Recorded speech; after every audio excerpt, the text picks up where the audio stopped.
પરિવહન તંત્ર વિશે મનુષ્યમાં પરિવહન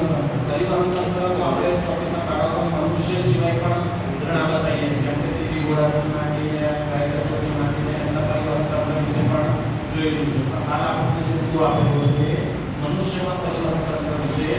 આપેલું છે જેમાં પરિવહન તંત્રમાં પણ આપણે જોઈએ છીએ કે પરિવહન તંત્ર વૃદ્ધિનું આપણે સેમ આવું જ એક મોડલ ઉત્સર્જન તંત્ર વિશે પણ બાળકોને બતાવતા હોઈએ છીએ એમાં પણ આ જ રીતનું હોય છે પણ એ મનુષ્યના શરીરના કચરાને કઈ રીતે બહાર કાઢીએ છીએ એ વિશે હોય છે અહીં આપણે મનુષ્યમાં રુધિરનું પરિવહન તંત્ર આપણે જોવાનું છે કે એમાં શુદ્ધ અને અશુદ્ધ રુધિર કઈ રીતે અલગ પડે છે ક્યાંથી એનું વિભાજન થાય છે કઈ રીતે ધમની અને શિરા મારફતે એનું પરિવહન થાય છે એ બાબતે આપણે અહીં જોઈશું જેમાં અહીં આપણે જે ચિત્ર દોરેલું છે એમાં તમે કલર વાઇઝ તમને બતાવવાનો પ્રયત્ન કર્યો છે કે જે લાલ રંગનું તમને દેખાય છે ડાબી બાજુનો ભાગ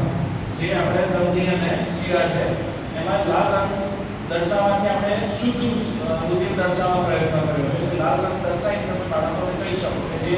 લાલ રંગ દેખાય છે તેવું છે શુદ્ધ રુધિર છે અને આ બાજુ વાદળી રંગ જેવું દેખાય છે આપણે કોઈ દિવસ દવાખાને જઈએ છીએ તો ડોક્ટર આપણી નસ પકડે છે તો આપણે બાળકને બતાવી શકીએ આપણે નસ દબાવીને કે જો એમાં જે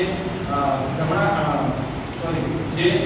બ્લુ કલર જેવું જે તમને નસો દેખાય એ આપણું અશુદ્ધ રુધિર એમાં વહન કરતું હોય છે જેને આપણે શિરા તરીકે ઓળખતા હોઈએ છીએ એટલે શુદ્ધ અને અશુદ્ધ રુધિર કઈ રીતે નળીઓ દ્વારા પરિવહન પામે છે એ પ્રકારે તમે ધમની અને શિરાનો તફાવત પણ એમને સમજાવી શકો છો રુધિર કેશિકાઓ અંગે પણ સમજાવી શકો રુધિર કેશિકાઓ જે ધમની અને શિરા છે એના કરતાં પણ અત્યંત સૂક્ષ્મ હોય છે કેમ કારણ કે એ જ જંક્શન પોઈન્ટ હોય છે જેમાં શુદ્ધ અને અશુદ્ધ રુધિર બંને જ્યાં ભેગા થતા હોય છે અને પોતપોતાના ધમની અને શિરાઓમાં ત્યાંથી પરિવહન પામતા હોય છે એટલે જે રુધિર કેશિકાઓ જે